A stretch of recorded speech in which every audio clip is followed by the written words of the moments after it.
വണക്കം. അങ്ങനെ നമ്മുടെ വിജയ് അണ്ണൻ്റെ CM വിജയ് മുതലമച്ചർ അണ്ണൻ്റെ എല്ലാ വിവാദങ്ങൾക്കും വിടയായിരിക്കുകയാണ്. ഏറ്റവും വലിയ വിവാദം എന്ന് പറയുന്നത് DMK നമ്മുടെ മുതലമച്ചർ അണ്ണനെതിരെ വീശുന്ന ഏറ്റവും വലിയ വിവാദം എന്ന് പറയുന്നത് മുതലമച്ചർ അണ്ണന് ഒരു പ്രമുഖ നടി തൃഷയുമായിട്ട് അവിഹിത ബന്ധമുണ്ട്, അല്ലെങ്കിൽ വഴിവിട്ട ബന്ധമുണ്ട് എന്നൊക്കെയാണ് പറഞ്ഞു പരത്തിക്കൊണ്ടിരുന്നത്. ആ സമാനമായിട്ടുള്ള ആരോപണം ശരിവയ്ക്കുന്ന രീതിയിൽ മുതലമച്ചറുടെ ഭാര്യയായിട്ടുള്ള സംഗീത സ്വർണ്ണലിംഗം അവർ ചെങ്കൽപ്പെട്ട് കോടതിയിൽ ഒരു ഡിവോഴ്സ് കേസ് ഫയൽ ചെയ്യുന്നു. ആ ഡിവോഴ്സ് കേസ് ഫയലിനകത്ത് എന്താണ് യഥാർത്ഥത്തിൽ പറയുന്നത്? മുതലമച്ചർക്ക് അല്ലെങ്കിൽ എൻ്റെ ഭർത്താവായിട്ടുള്ള വിജയ്ക്ക് വർഷങ്ങളായി ഒരു പെണ്ണും പിള്ളയായിട്ട് ഇതുപോലെ വിവാഹേതര ബന്ധമുണ്ട് എന്നാണ് അവരും അതിനകത്ത് പറയുന്നത്. പോരാത്തതിന് ആ സമയത്ത് വിജയുടെ മോൻ എന്ത് ചെയ്യുന്നു? വിജയെ വിട്ടുപോകുന്നു എന്നുള്ള റിപ്പോർട്ടുകൾ പുറത്തു വരുന്നു. ഭാര്യയും വിജയ് വിട്ടുപോയി എന്നുള്ള റിപ്പോർട്ടുകൾ പുറത്തു വരുന്നു. അണ്ണനാണെങ്കിൽ TVK എന്ന് പറഞ്ഞൊരു പാർട്ടിയും പ്രഖ്യാപിച്ച് രാഷ്ട്രീയത്തിലേക്ക് പ്രവേശിച്ച്, സിനിമയാണെങ്കിൽ പാടെ വിട്ട് രാഷ്ട്രീയത്തിലോട്ട് ഇറങ്ങി അണ്ണൻ ഇങ്ങനെ തേരോട്ടം നടത്തിക്കൊണ്ടിരിക്കുകയാണ്. അതിനുശേഷം അണ്ണൻ മുതലമച്ചറാവുന്നു, മുഖ്യമന്ത്രിയാവുന്നു. അതിന് അപ്രതീക്ഷിത നീക്കം. അണ്ണൻ്റെ ഫാൻസ് പോലും ഞെട്ടിപ്പോയി. എന്തിനു പറയും? ഈ പറഞ്ഞ് ഞാൻ പോലും ഞെട്ടിപ്പോയി. അപ്പോൾ അങ്ങനെ വലിയ രീതിയിൽ അണ്ണൻ ഇങ്ങനെ നീങ്ങിയിരിക്കുകയാണ്. അണ്ണൻ അങ്ങനെ നീങ്ങി അണ്ണൻ തമിഴ്നാടിൻ്റെ മുതലമച്ചറായി. അണ്ണൻ അവിടെ നല്ല രീതിയിൽ ആഴ്ച നടത്തിക്കൊണ്ടിരിക്കുകയാണ്. അണ്ണൻ്റെ ആഴ്ചയിലൊന്നും ഒരു കുഴപ്പമില്ല. നമ്മുടെ അണ്ണാമല പറയുന്നത് പോലെ വിജയ് എന്ന് പറയുന്ന ഒരു പുറന്ത് വീണ കുളന്ത മാതിരി, അതായത് ജനിച്ചു വീണ ഒരു കുഴന്ത എന്ന് പറയുന്ന കുട്ടി മാതിരിയാണ് വിജയ് എന്ന് പറയുന്നത്. വിജയുടെ ആഴ്ച എന്ന് പറയുന്നത് ആഴ്ച നടക്കട്ടെ. ആഴ്ച നടക്കുമ്പോൾ ആഴ്ച നടത്തി അദ്ദേഹത്തിന് സമയം കൊടുക്കും എന്നാണ് പറയുന്നത്. അത് വളരെ കറക്റ്റായിട്ടുള്ളൊരു പോയിൻ്റാണ്. പക്ഷേ ഉദയനിധി സ്റ്റാലിനെ എടുത്ത് കൊടുക്കുന്നതിൽ വിജയ് യാതൊരുവിധ വിട്ടുവീഴ്ചയും കാണിക്കുന്നില്ല എന്നുള്ളതാണ് മറ്റൊരു കാര്യം എന്ന് പറയുന്നത്. കഴിഞ്ഞ ദിവസം നമ്മുടെ സാന്റിയാഗോ മാർട്ടിൻ്റെ മരുമോനാണെങ്കിൽ ഉദയനിധി സ്റ്റാലിനെ എടുത്ത് കൊടുക്കുന്നത് കണ്ടായിരുന്നു. ഒരു കാര്യമില്ല. സാന്റിയാഗോ മാർട്ടിൻ അപ്പുറത്ത് നിന്ന് എഴുന്നേറ്റിട്ട് 900 കോടി രൂപ DMKക്ക് തന്നല്ലോ. ആ DMKക്ക് 900 കോടി രൂപ തന്നത് സാന്റിയാഗോ മാർട്ടിനാണ്. ആ സാന്റിയാഗോ മാർട്ടിൻ എന്തിന് 900 കോടി തന്നു? ആ പൈസ എന്ത് ചെയ്തു എന്നുള്ളൊരു ചോദ്യം ചോദിച്ചു. ഉടനെ ഞാൻ ഉദയനിധി സ്റ്റാലിൻ നെഞ്ചും വിരിച്ച് എഴുന്നേറ്റ് എന്ന് പറഞ്ഞു, ആ 900 കോടി തന്നത് നിൻ്റെ മാമനാരാണ്. നീ പോയി നിൻ്റെ മാമനാരോട് ചോദിച്ചു അയാൾ എന്തിനാണ് തന്നതെന്ന്. ഉടനെ തിരിച്ച് ഒരാവശ്യമില്ലായിരുന്നു. സാന്റിയാഗോ മാർട്ടിനായിട്ടുള്ള മാർട്ടിൻ്റെ മരുമോനായിട്ടുള്ള അഥവ് അർജുന അവൻ ചാടി എഴുന്നേറ്റ് പറഞ്ഞു, 900 കോടി തന്നത് എൻ്റെ അമ്മാവൻ തന്നെ ആയിരിക്കാം, പക്ഷേ അത് തന്നത് നിൻ്റെ തന്തയുടെ വാക്യാത്തോട്ടാണ്, അതായത് സ്റ്റാലിൻ്റെ അണ്ണാക്കിലോട്ടാണ് ഇട്ട് തന്നത്. അയാളാണെങ്കിൽ ഇവിടെ കാണാനില്ല, അതുകൊണ്ട് നീ വീട്ടിൽ പോയി ചോദിക്കും എന്നാണ് ആധവ് അർജുന പറഞ്ഞത്. അതോടുകൂടി നിമ്മതിയായി. പിന്നെ ഒരു പ്രശ്നവുമില്ല. വിജയ് അപ്പുറത്ത് നിന്ന് കുലുങ്ങി ചിരിക്കുന്നുണ്ടായിരുന്നു. എന്തായിരുന്നാലും ഇങ്ങനെ മേടിച്ച് കൂട്ടിക്കൊണ്ടേയിരിക്കുകയാണ് ഉദയനിധി സ്റ്റാലിൻ. വിജയ്ക്കുള്ള ആ ഒരു പവർ എന്ന് പറയുന്നത്, പ്രത്യേകിച്ച് സോഷ്യൽ മീഡിയയിൽ ഉദയനിധി സ്റ്റാലിനെ ആണെങ്കിൽ കടിച്ച് കീറുകയാണ് അവന്മാരെല്ലാം കൂടെ എടുത്തിട്ട്. അവിടെ തിരിഞ്ഞാലൂടി ഇവിടെ തിരിഞ്ഞാലൂടി അവൻ്റെ അച്ഛൻ്റെ അവിഹിതം, അപ്പൂപ്പൻ്റെ അവിഹിതം, കരുണാനിധിയുടെ അവിഹിതം, അങ്ങനെ അവിഹിതത്തിൻ്റെ കൂമ്പാരം തന്നെ. കരുണാനിധിയെ ജയലളിത ജട്ടിയിൽ പിടിച്ചുകൊണ്ടുപോയ കഥ വരെ ഇവന്മാർ സോഷ്യൽ മീഡിയയിൽ എടുത്തിട്ട് പുതിയ തലമുറയ്ക്ക് വേണ്ടി ഫ്ലാഷ് ആക്കിക്കൊണ്ടിരിക്കുകയാണ്. അങ്ങനെ ചെറിയ കാര്യങ്ങളൊക്കെ തമിഴ്നാട്ടിൽ നടക്കുന്നുണ്ട്. പിന്നെ നമുക്ക് കേരളത്തിലുള്ള ആൾക്കാർക്ക് തമിഴ്നാടിനുള്ള വിരോധം എന്ന് പറയുന്നത് നമ്മുടെ മുല്ലപ്പെരിയാറാണ്. മുല്ലപ്പെരിയാറുമായിട്ട് ബന്ധപ്പെട്ടുള്ള, പിന്നെ കാവേരി ഇഷ്യൂ ആയിട്ട് ബന്ധപ്പെട്ടാണ് തമിഴ്നാടിന് ഈ കർണാടകയുമായിട്ട് ചെറിയ ഇഷ്യൂസ് ഉണ്ടായിരുന്നത്. ഈ മുല്ലപ്പെരിയാറും കാവേരി ഇഷ്യൂ ഒക്കെ ഒരു മേശയ്ക്ക് ചുറ്റും ഇന്ന് കടുംപിടുത്തം പിടിക്കാതെ ചർച്ച ചെയ്ത് തീരുമാനിക്കാമെങ്കിൽ അതൊക്കെ ഈസി ആയിട്ട് നടക്കുമെന്നുള്ളതാണ്. പക്ഷേ തമിഴ്നാട്ടിൻ്റെ ഏറ്റവും വലിയ കൺസേൺ എന്ന് പറയുന്നത്, തമിഴ്നാട്ടിൽ മഴ കുറവാണ്, അവിടെ കർഷകരാണ് ഉള്ളത്, വെള്ളം വേണം.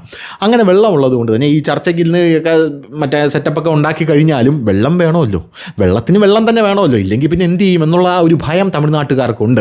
തമിഴ്നാട്ടുകാർ കൃഷി ചെയ്യുന്നതുകൊണ്ട് നമ്മുടെ കേരളത്തിലുള്ളവർക്കും നല്ലത് മാത്രമേ ഉണ്ടാകുന്നുള്ളൂ എന്നുള്ളത് വേറൊരു പ്രധാനപ്പെട്ട കാര്യം. പക്ഷേ നമ്മുടെ കൺസേൺ എന്ന് പറയുന്നത് ഈ മുല്ലപ്പെരിയാർ ഡാം അത് പൊളിച്ച് പണിയണം എന്നുള്ളത്. പക്ഷേ അത് പൊളിച്ച് പണിയുമ്പോൾ ഈ പാട്ടക്കരാറും കൂടെ അതിൻ്റെ കൂട്ടത്തിൽ പൊളിഞ്ഞു പോകും. അത് പറ്റില്ല എന്നുള്ളതാണ്. അതിനൊരു വ്യവസ്ഥ വെച്ചിട്ട് അത് പൊളിച്ച് പണിയണം എന്നുള്ളതാണ് എൻ്റെ നിലപാടെന്ന് പറയുന്നത്. എന്ത് തന്നെയായാലും ഇപ്പോൾ വിജയ് അണ്ണന് ഒരു ഹാപ്പി ന്യൂസ് വന്നിരിക്കുന്നു. വിജയ് അണ്ണൻ്റെ ഫാൻസിനും ഒരു ഹാപ്പി ന്യൂസ് വന്നിരിക്കുന്നു. 2 ദിവസം മുമ്പ് വന്നതാണ്. പക്ഷേ ഇന്ന് നമ്മുടെ മലയാള മനോരമ അതൊന്നുകൂടെ അപ്ഡേറ്റ് ചെയ്തിട്ടുണ്ട്. സംഭവം വേറൊന്നുമല്ല, വിജയ് അണ്ണൻ്റെ ഫെയിം കണ്ടുകൊണ്ട് നമ്മുടെ അണ്ണി എന്ന് പറഞ്ഞാൽ തൃശയല്ല കേട്ടോ, വിജയ് അണ്ണനെ അണ്ണി ഡിവോഴ്സ് ചെയ്ത് പോയപ്പോൾ, നമ്മുടെ സുവർണ അണ്ണി ഡിവോഴ്സ് ചെയ്ത് പോയപ്പോൾ ഇവൾ അണ്ണിയല്ലേ എന്ന് പറഞ്ഞ് അണ്ണിയെ തെറി പറഞ്ഞ കുറേ ഫാൻസ് ഉണ്ട്. അവരൊക്കെ സംയമനം പാലിക്കണം. നിങ്ങളുടെ അണ്ണി തിരിച്ചു വന്നിരിക്കുകയാണ്.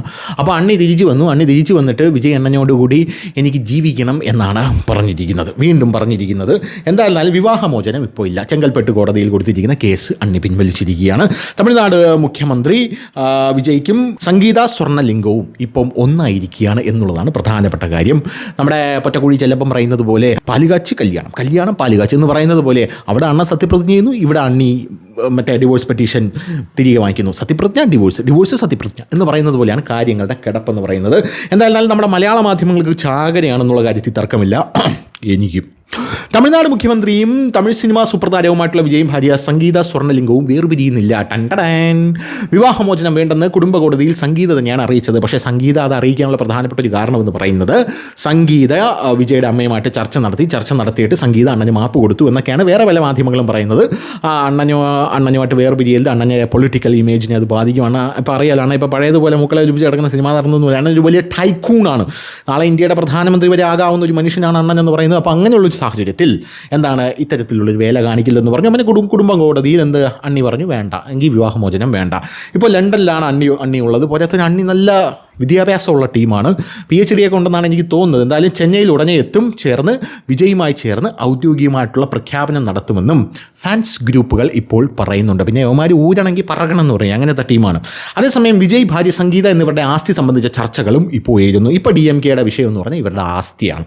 ആസ്തി എന്ന് പറഞ്ഞാൽ ഇപ്പോൾ ഈ ഒരു ചീറ്റിപ്പോയല്ലോ, ഇനിയിപ്പോൾ വിജയ് ആ പേര് പറഞ്ഞ് തേജോധം ചെയ്യാൻ പറ്റില്ല. അതുകൊണ്ട് തന്നെ വിജയുടെ ആസ്തിയിൽ കയറി പിടിക്കാം. എങ്ങനെയാണ് വിജയ് ഇതൊക്കെ ഉണ്ടാക്കിയത് എന്നുള്ളതാണ് യവന്മാരുടെ പല ചോദ്യങ്ങളെന്നൊക്കെ പറയുന്നത്. യവന്മാരുടെ കിഴി വരുന്നതാണ് ഈ സൺ പിക്ചേഴ്സ്, ഇവരൊക്കെ. ഈ സൺ പിക്ചേഴ്സ് കഴിഞ്ഞാൽ വിജയ് വെച്ച് പടം എടുക്കുമ്പോൾ അവന്മാർ തള്ളി മറിക്കുന്നത് വിജയ്ക്ക് 150 കോടി കൊടുത്ത് 200 കോടി കൊടുത്ത് എന്നൊക്കെയാണ് പറയുന്നത്. അപ്പോൾ വീണ്ടും സ്വന്തം ആസനത്തിലൂടെ വെടിവെക്കാനാണ് യവന്മാരുടെ ഉദ്ദേശം എന്നുള്ള കാര്യത്തിൽ യാതൊരു തർക്കമില്ല. എന്താണ് ഈ കാര്യങ്ങളൊക്കെ എനിക്ക് വരെ ഇവിടെ ഊഹിക്കാൻ പറ്റി, എന്നിട്ടും അവിടെ ഇരിക്കുന്ന മരമണ്ടന്മാർക്ക് ഇത് ഊഹിക്കാൻ പറ്റിയില്ല എന്നുള്ളതാണ് വേറൊരു കാര്യം എന്ന് പറയുന്നത്.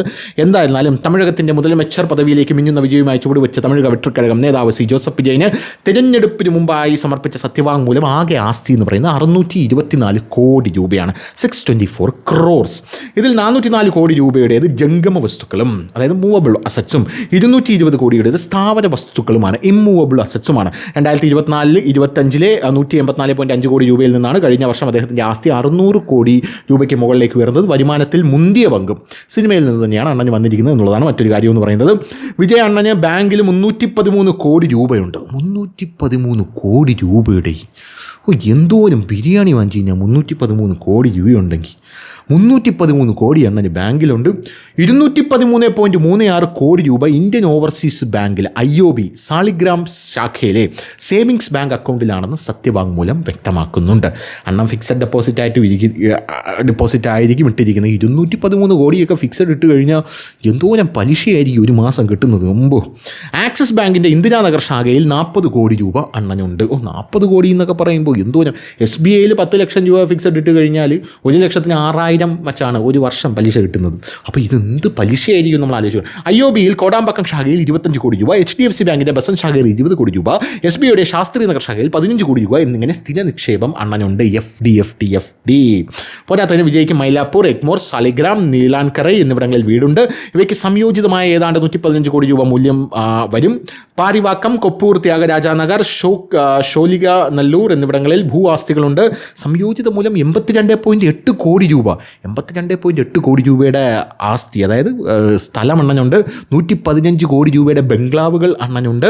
പോരാത്തതിന് കൊടൈക്കനാലിൽ 15,000 രൂപ വീതം ചെലവിട്ട് 0.25 ഏക്കർ വീതം വരുന്ന 2 കാർഷിക ഭൂമികൾ അണ്ണൻ വാങ്ങിയിരുന്നു. അപ്പോൾ നിങ്ങൾക്ക് വലിയ ഡൗട്ട് തോന്നും, 15,000 രൂപ 0.25 ഏക്കർ വീതം വരുന്ന 2 കാർഷിക ഭൂമി 1997 അണ്ണൻ വാങ്ങിയത്. അണ്ണൻ അന്നേ ബുദ്ധിയുണ്ട്. നിലവിൽ ഇവയുടെ മൂല്യം 10 ലക്ഷം രൂപ വീതമാണെന്നും സത്യവാങ്മൂലത്തിലുണ്ട്. പിന്നെ ഓഹരി വിപണിയോട് അണ്ണന് വലിയ പ്രിയമില്ല.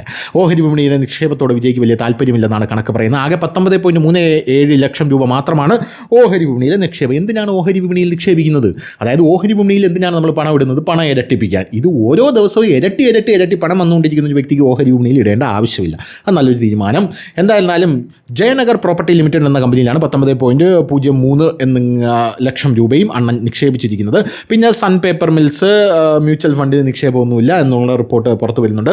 അണ്ണൻ്റെ കയ്യിലിരിക്കുന്ന സ്വർണ്ണം 1.20 കോടി രൂപ വിലമതിക്കുന്ന 883 ഗ്രാം സ്വർണ്ണമാണ് അണ്ണൻ്റെ കയ്യിലിരിക്കുന്നത്. 15 ലക്ഷം രൂപയുടെ വെള്ളി എന്നിവ തനിക്കുള്ളതെന്ന് വിജയ് സത്യവാങ്മൂലത്തിൽ പറയുന്നു. ഭാര്യ സംഗീതയുടെ കൈവശം 4.07 കോടിയുടെ 3132 ഗ്രാം സ്വർണം. 3132 ഗ്രാം, അതായത് 1000 ഗ്രാം എന്ന് പറയുമ്പോൾ 1 കിലോ അല്ലേടേ? 1000 ഗ്രാം 1 കിലോ, അതെ, 1 കിലോ. അപ്പം 3 കിലോ സ്വർണ്ണമാണ് നമ്മുടെ സംഗീത ചേച്ചിയുടെ കയ്യിലിരിക്കുന്നത്. 4.75 ലക്ഷം രൂപയുടെ വെള്ളിയുണ്ട്. പുറമെ 1 കോടി രൂപ ഒതുക്കുന്ന വജ്രാഭരണങ്ങൾ സംഗീതയ്ക്കുണ്ട്. സംഗീതയുടെ മൊത്തം ആസ്തി 15.76 കോടി രൂപ. ഇതിൽ 10 കോടി രൂപ FD-യും 43.41 കോടി രൂപ സേവിങ്സ് ബാങ്ക് നിക്ഷേപവുമാണ്. സ്ഥാവര സ്വത്തിൻ്റെ മൂല്യം 25 ലക്ഷം രൂപ. വിജയ്ക്ക് കുടുംബാംഗങ്ങൾ, വിവിധ സ്ഥാപനങ്ങൾ, ട്രസ്റ്റുകൾ എന്നിവയിൽ നിന്നായി 75.5 കോടി ലഭിക്കാനുണ്ട് എന്നും സത്യവാങ്മൂലത്തിൽ പറയുന്നുണ്ട്. അപ്പോൾ ഇതാണ് അണ്ണൻ്റെ ആസ്തി എന്ന് പറയുന്നത്. അണ്ണൻ ഒരു തുറന്ന പുസ്തകമായി മാറിക്കഴിയുക. ഇനി ആർക്കും അണ്ണനെ പറ്റിക്കാൻ പറ്റില്ല, തോൽപ്പിക്കാൻ പറ്റില്ല. അതിന് DMK ആയിരുന്നാലും. അതുകൊണ്ട് നോക്കിയും കണ്ടൊക്കെ കളിച്ച യവന്മാർക്ക് കൊള്ളാം. ഇല്ലെങ്കിൽ അറിയാമല്ലോ, ഒരു പാട്ടി മുടിവ് പെണ്ണ ഞാൻ വെച്ച് നാനേ കേൾക്കാൻ മാട്ടെ എന്നാണ് അണ്ണ ഇടയ്ക്കിടയ്ക്ക് പറയുന്നത്. അപ്പോൾ ശരി.